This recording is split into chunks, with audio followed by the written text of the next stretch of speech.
pasok mo. Akyat ako. Masakit na yung kamay ko. Hala pa.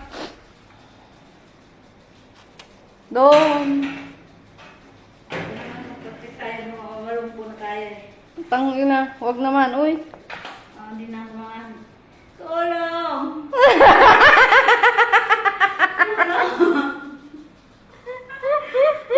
Uy, tulong! Oh, hindi pwede dyan. Hindi siya pwede. Kailangan siya may tagatungan. Mm.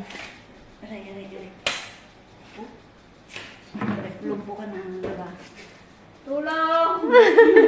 Mga tangina niya ah. Yan na. Kawawa naman tong pasyente na to. Huwag mo kasi Ida, pwede ipatuwad ko dito. Sinira na natin eh. Kabibili pa lang. Sige, patakbuhin na. Ay, na ako pala sa takbo ko pala. Naghihintay ka naman.